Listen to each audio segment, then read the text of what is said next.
Pakita ko pala sa inyo yung regalo sa akin ni Mrs. Max is BMW na jersey. Legit yan, tinanggal natin yung tag. BMW Motorrad. Sa sukat ko guys is XL ako. Pero one thing na nakakatuwa, binigay sa atin ni Boss Jello ay, since ang Climb ay branded na, ano ko, European ba to or whatsoever. Ang ganda nito, may padding na siya sa kasama. Safe yung likod mo. Medium siya. From XL to medium. Ano masabi nyo guys?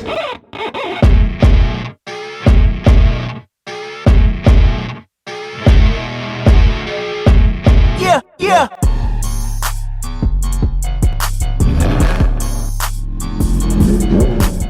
Gagamitin natin ngayon ang ating ZH2.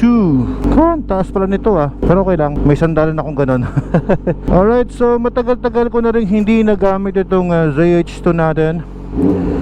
At ngayon ko lang ulit siya gagamitin guys. Marami tayong bagay na hindi na nagagamit masyado dahil sa sobrang busy ng ating trabaho, no? Dahil busy naman tayo sa negosyo natin, sa pamilya. Kasi dapat balanse Pakita ko pala sa inyo yung bag ko, no? Ganda. Nabili ko yan sa New Zealand. Saktong-sakto yung lalagyan ng iPhone. Relax lang muna kasi hindi pa natin masyadong nabibira itong ZH2 natin. Speaking of, marami tayong mga bagay na hindi na nagagamit. Nagbili si Mrs. Max sa akin. Ito daw aking Mustang naglolobad na. So bago tayo magliwaliw at magpa-change oil ng ating ZH2, ang gagawin natin guys is i-check muna natin tong Mustang. Tara, check natin to. Hindi ako kasya ba ako naka-helmet? Ay nako, naglolobat daw to. Sana mag-start. Oh, goods na. Right guys, subukan natin tong sipongkan. Kasi kanina naglobat daw siya, so chinarge natin. Mabuti rin lang nag-open siya ngayon. Marahil nagtataka kayo, naka-helmet ako habang nag-drive ng Mustang. Ganito pala yung feel ng nakakotse ka tapos naka-helmet ka, no? Let's go. So kanina may lumalabas siya na wag daw tatakbo ng above 120 kilometers dahil may lumalabas siyang warning. Tingin ko okay naman na siya, naglobat lang. Grabe kalakas. Okay, ligo na tayo. So yung baterya niya, siguro naiwanan lang bukas yung ilaw kaya naglobat. So mag-report ako kay boss niya na okay na siya. Kaya share ko pala sa inyo itong ating 5.0 Mustang GT. May sports mode siya. Pag naka-sports mode siya, tingnan nyo, pakinggan nyo paano siya mag-ship,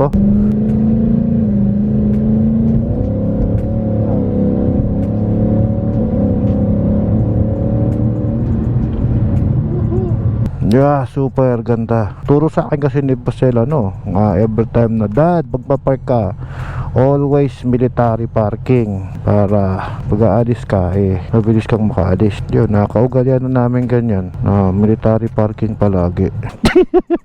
Ang hirap bumaba pag naka-helmet ka. Nagawa ko na yung trabaho ko, marami na tayong nagawa ngayong araw. Actually, may kulang tayo budget. Kuha tayo ng budget sa ating office. Pero syempre kasama sa pag-check natin itong manufacturing site natin kung kamusta. Nakita nyo ang daming sa-assemble na package 10. Ito ang pinakamabilis sa amin ngayon guys yung package 10. Kung ikaw ay may water refilling station, of course, kung hanap mo yung advantage sa business, itong package 10 ang the best. So meron tayong isa, dalawa, may package 9 doon. Kaway naman kayo dyan yun ang lungkot nyo mainit kasi. Tapos ito po guys yung Decaridad Printing Shop, hingi tayo ng budget natin. Ang init talaga naman. Ma'am Jinky, hello guys. Hi, alis na ako. Syempre, alam nga naman, hindi ko kailangan pengen budget. Magkano ba pwede? Babali ako 10k, pwede ba 10k? Dito na pala yung plaka. Pag pala magpapa-change oil kayo, dapat dala nyo yung yung owner's manual. Ganito pala kapag sa Kawasaki. Sa Ducati kasi or sa BM, di mo kailangan yun. Thank you ma'am. Cup and cup. Bye bye. Bye girls. Sa wakas, makakapagpa-change oil na yung ating ZH2. Set natin yung launch control natin. Select and then mode. Yan, para mayabang yung ating take off. Okay. Let's go.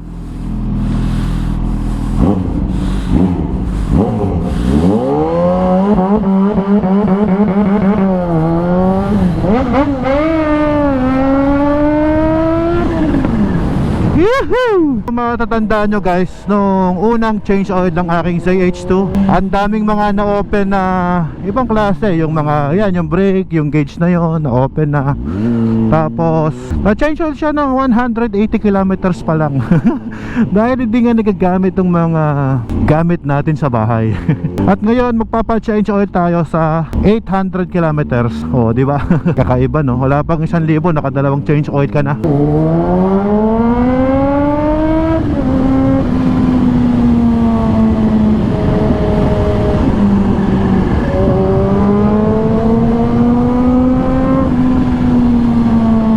Yeah boy.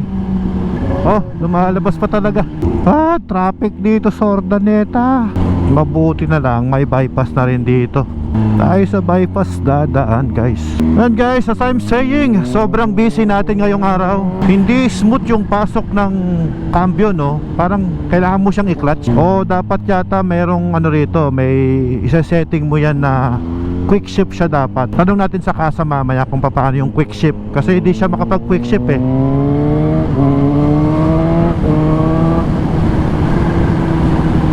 Oh, sarap ang loob ng kalsada. Speaking of busy, yung aking mga anak ng Maximo Kids ay gumraduate ngayon si Hermes Berkin. Kaya I'm very happy and very proud of you, Hermes Berkin Maximo. Siya ay gumraduate na ng kanyang grade 6. So first year high school na siya.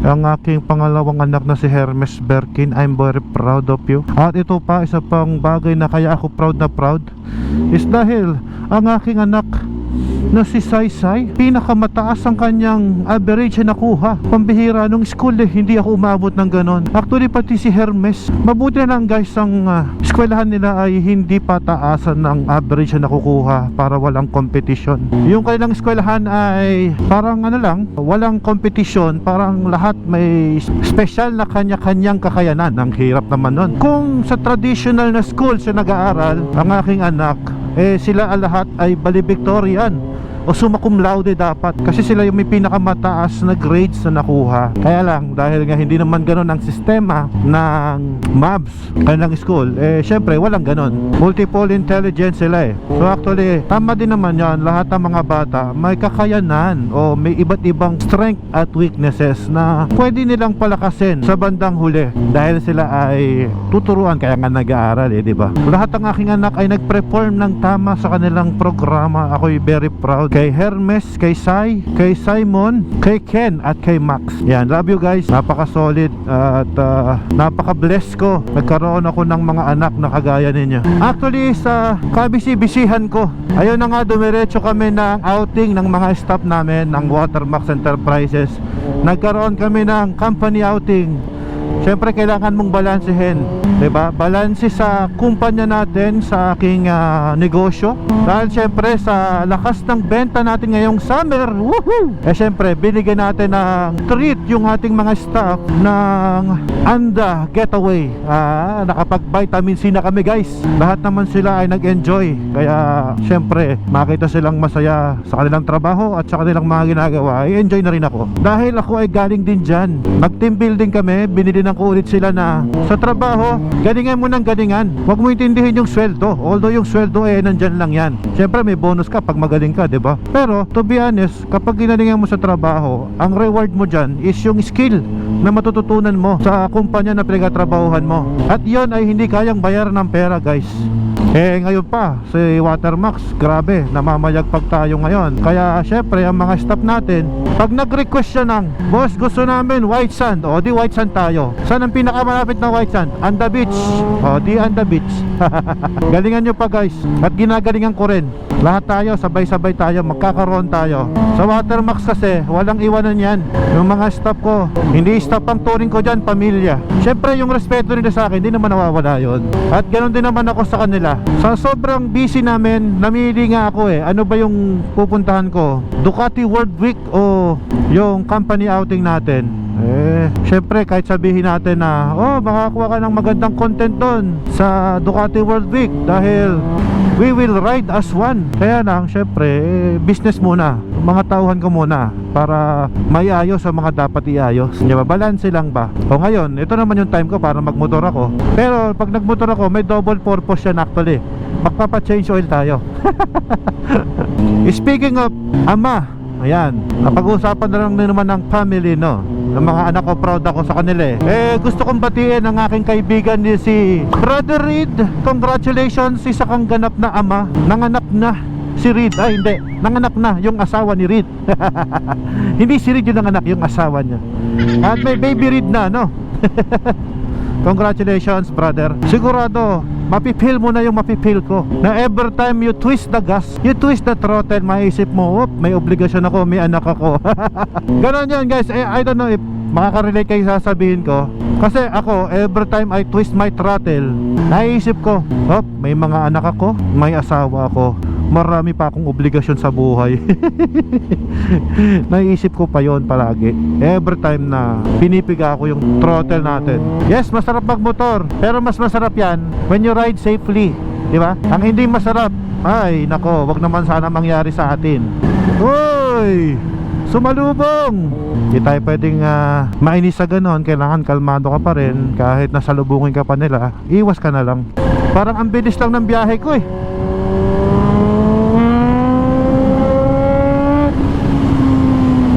Magmi-milk tea kayo? Mamaya?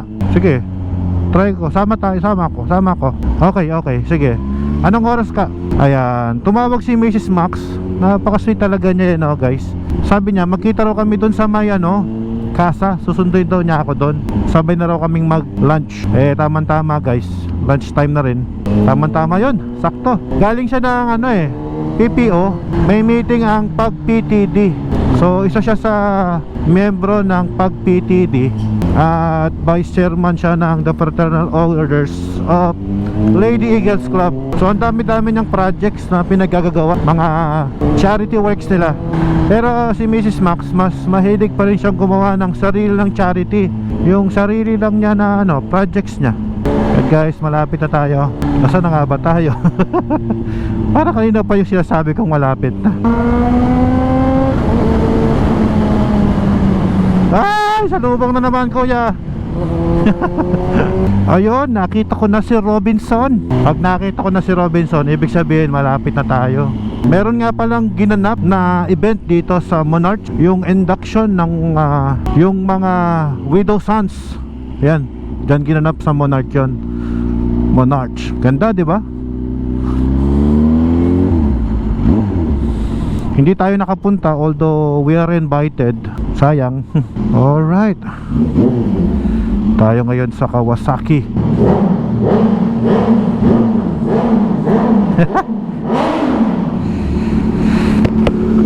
Sakto dating natin bombahan Right guys, nandito tayo ngayon sa may Wheeltech Calasiao. Hi ma'am, how's the meeting? Okay lang. Okay. Sit down. Naka-Olins Guys, naka-Olins daw. Naka-Olins yun Oo, marunong tumanong Hindi nakalagay kasi Olins. Kala ko magaling ka na din sa pyesa ng motor. Hindi, ayun na naka-Olins. Ano daw motor yan? Zay 1000. Magkano? 710. Pabili isa. Wow. Sinindahan ka ba, mami? Oo nga, bakit? Seryoso ako. Bibili ka? Gusto mo ba? Oo. Basta 2023. 2023 ba to? Oo. Tanong mo nga. Teka, kukuha pa ako ng XR Ay, oo nga. Sige, wag na. Upo lang tayo dito. Kapag nagpapa-change oil tayo, dadalhin natin to. So kahit ano yung mauna dito, July 23 ko siya nabili, 2022. At ito, yung una natin hindi pa na change oil. So July, tama, 6 months na. So unang change oil is 180. The second change oil is 810. So umabot na ng 6 months. Fully maintain yung bike guys. Plaka ipakabit ko. Si, wala. Pero may interview. Wala. Ano po ba yung nakalagay doon, sir? Yung May- dati yung dating Ay, pwede naman yun, sir. no. Tapos sir, ito yung kailangan niyo, di ba? Yung Tama. ito lang, no? Yes, sir. Tapos Ito. yung booklet, sir. Kailangan pa rin yan. Date kita. Saan mo ko na date? Grumpy Joe. Grumpy Joe? Masarap ba dyan? Hindi ko alam, baka kalasa din ng Grumpy Joe ng dagupan. Ganito pala kapag may panganay kang anak, dito ka na sa likod uupo. O ayan yung anak ko. Kung hindi ka lang bali Victorian nung graduation eh, hindi kita paupuin dyan. Congrats. Congrats Thank mama. you. Galing isa. Ang galing mo. O kiss mo na daddy, wala pang kiss eh. Maming kiss pa, wala pa akong kiss eh. Ha? Ba't ako? Siyempre. Hindi naman ako nag-graduate. Hindi may award ka kaya. Ay, Oh, yung nga pala. Anong award niya? Special award. Special Child Award.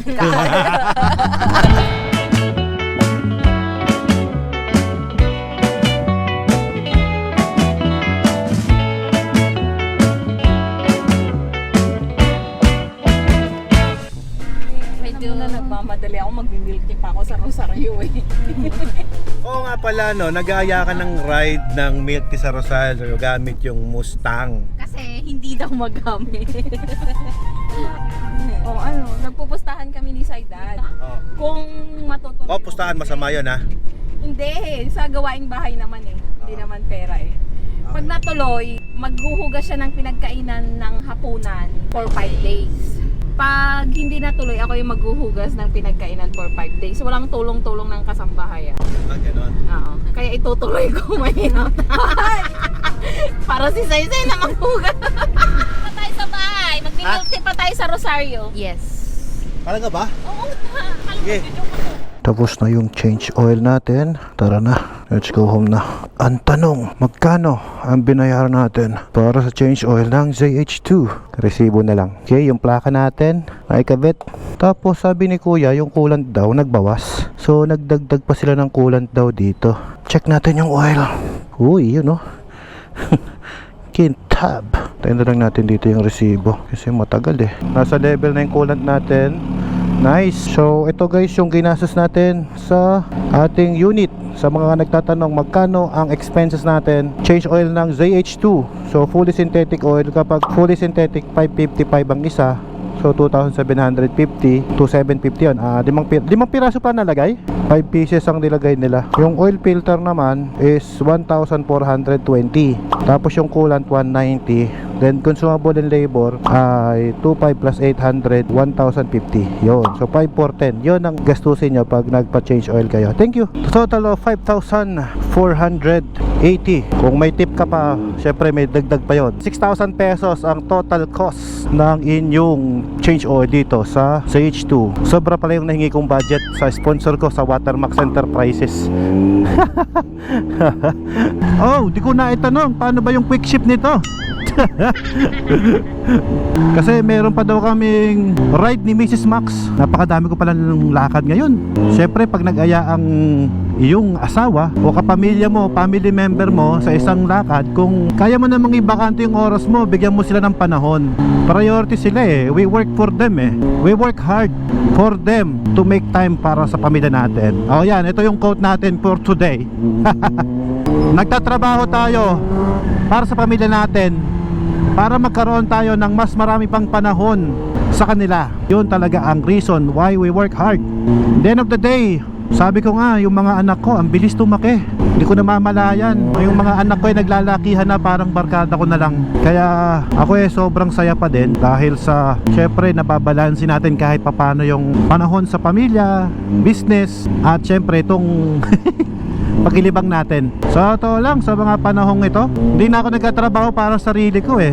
Nagtatrabaho na ako para sa mga mahal ko sa buhay. Yun na lang ang reason ba't ako nagtatrabaho. Uy, ang pogi naman ito. Ang classic oh. Anong motor yan? Tapos naka spider helmet pa siya. Solid. Woohoo!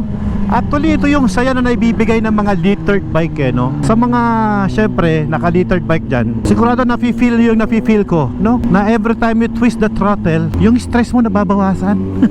Natatanggal yung stress mo. Pero kahit ano pa mang gamit yung motor, eh, talaga naman, nakakabawas naman talaga ng stress yan. Basta, pag nag-enjoy ka, enjoy mo na. At pag nagtrabaho ka, you work hard na. Do your best na. Napakadami kong negosyong hinahawakan. Pero, pinaka-priority kong negosyo, ito Watermax Enterprises. Ito yung pinaka main business ko talaga. Tapos nagtayo na lang ako ng iba pang mga businesses ko like Decaridad Clothing, Manscape, para masupport din yung mga kliyente ng Watermax Enterprises. Yun ang reason kung bakit. Kung ano-ano pang mga businesses na meron tayo, swimming pool, ice tube, ice machine, laundry business.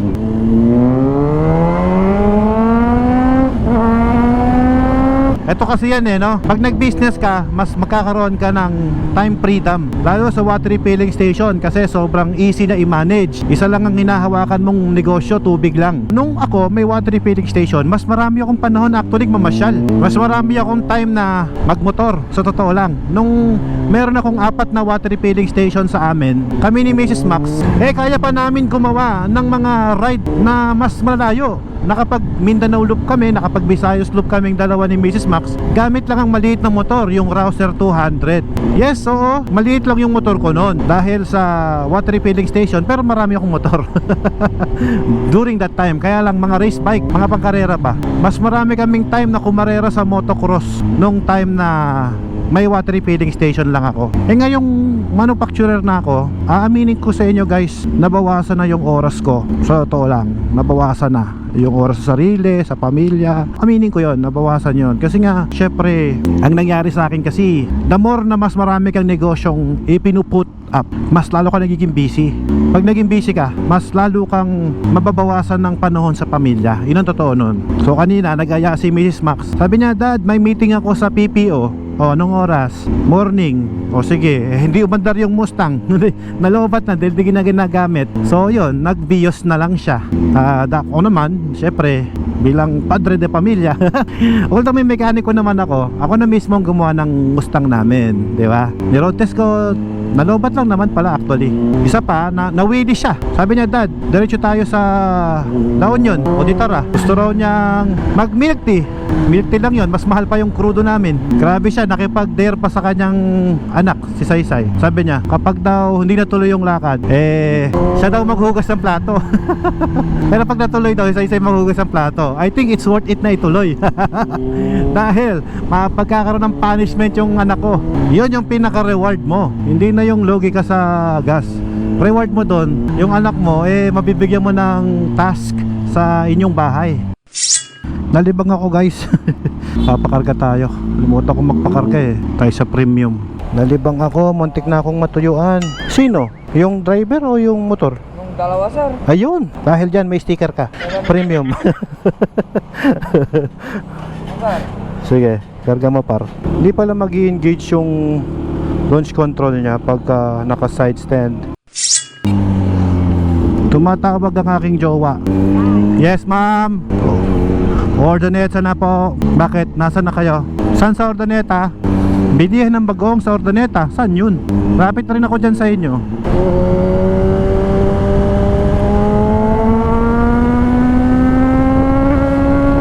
Kaya ba guys, kapag nakakita kayo ng tricycle na mabagal magpatakbo tapos nasa gitna ng kalsada, to tell you honestly, kayo ba nakakaramdam din kayo ng kailangan mong magbagal? Kasi baka biglang lumiko. Kasi ako parang I don't know, parang pobe na sa akin yata yun. Pag nakakita ko yung parang hindi siya sigurado saan siya pupunta, alam mo yun? O gaya yan, no? Biglang may humihinto sa gitna. Tama lang naman siguro na maging defensive driver ka, no? Hindi naman nakakababa ng pagkaastig ang pagiging mabagal. Kasi totoo lang, kung madalas ka nagmumotor, hindi mo napapansin, matuling ka na palang mag-ride. Kasi parang mas komportable ka na sa motor no?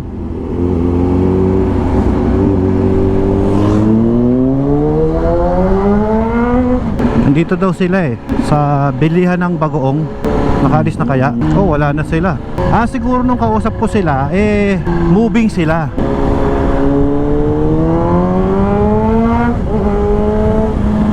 Mabagal talaga magpatakbo si Kuya Alfred nyo, no? Hindi ko inabutan sila Takbong pogi lang kasi.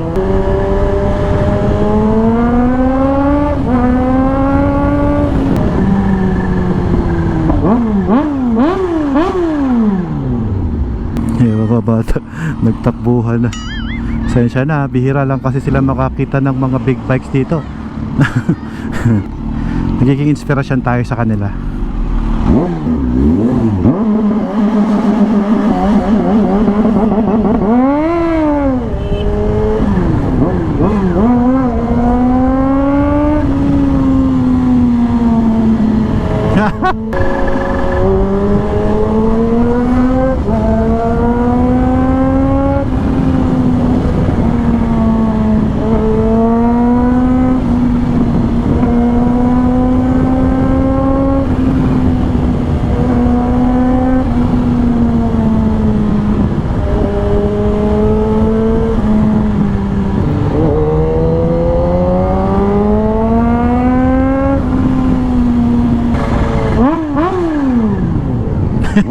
Sorry na.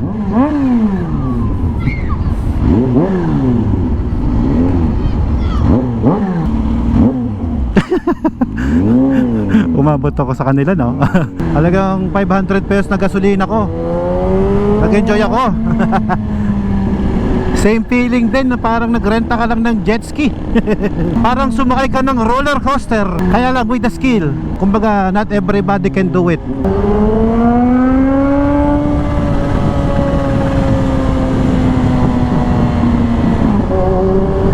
Pwede ako rito. Hindi naman ako maselan sa off-road eh.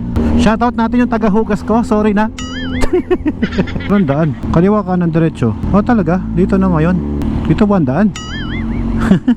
Baliktad na mundo dito. Left hand drive na dito sa San Pedro Ili Alcala. Para kang nagda-drive ng ano doon sa New Zealand.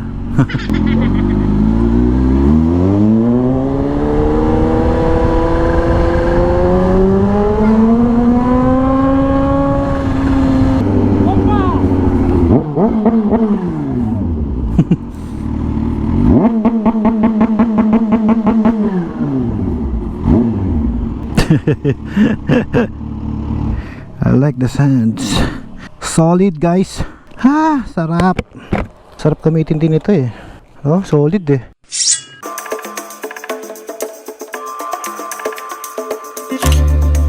So yun mga guys, kami ay magde-date ng aking mga babae ko sa buhay. Dadalhin kita sa aming bahay, di tayo mag-aaway, aalis tayo sa tunay na mundo. Yeah! Dadalhin kita sa aming bahay, di tayo mag-aaway, aalis tayo sa tunay na mundo.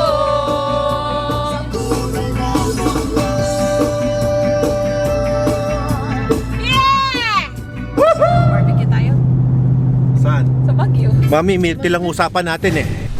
Medyo na nagmamadali ako, mag-milk tea pa ako sa Rosario eh. Oo nga pala no, nag-aaya ka ng ride ng milk tea sa Rosario gamit yung Mustang. Kasi hindi daw magamit. O ano, nagpupustahan kami ni Saidad. Kung matutuloy. Oh, pustahan masama yun ha. Hindi, sa gawaing bahay naman eh. Hindi naman pera eh. Pag natuloy, maghuhugas siya ng pinagkainan ng hapunan for 5 days. Pag hindi natuloy, ako yung maghuhugas ng pinagkainan for 5 days. Walang tulong-tulong ng kasambahay. Ah, ganon. Oo. Kaya itutuloy ko mahirap. Para si Saysay na maghugas. Pa tayo sa bahay. Mag-milk tea pa tayo sa Rosario. Yes. Talaga ba? Oo. Sige. Guys. Eh, gusto kong mag-barbecue sa Baguio eh. Tara. Grabe naman to. Usapan natin Rosario. May interview ako bukas sa Japanese Embassy. 11 pa naman yun. Oh, eh kung mali O tayo. bakit ang Baguio parang dagupan lang? Diretso na tayong Baguio, girls. Let's go!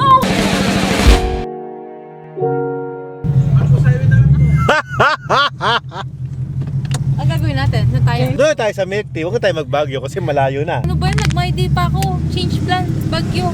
Hindi pa pala ulit? O, change plan ulit. Marcos Highway tayo mo. May Marcos Highway naman. Malayo na yon, mami. Nandito na tayo, oh. 45 Kaya, minutes na lang. Ilan? 45. 45 minutes. Ay, Boss, 1 oras pa yan. Baguio yan eh. Hindi naman po yan, Carmen. ako na mag-drive. Ay, ay, ay, ay. Ay, ay, ay, ay. Dahan-dahan naman kasi. Yan talagang 45 minutes ang mangyayari pag ganyan ang takbuhan. Lupang wow sa pag-ibig! Sige. Mag-milk tea muna tayo. Oh, yan. Yan naman talaga yung usapan eh. Oo, yun talaga yung usapan. Talagang mga babaeng magulo utak. Ala. Minsan oo, minsan hindi. Palaging tama si Boss Ella. Okay. Antayan mga reden, mga reden. Ano?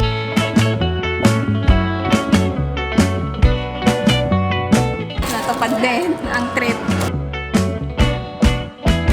Ay, sa wakas. Hindi na kami tutuloy ng Baguio. Ma'am, ayaw ko na tuloy ng Baguio. Uwi na tayo. Yan. Wala kang gas.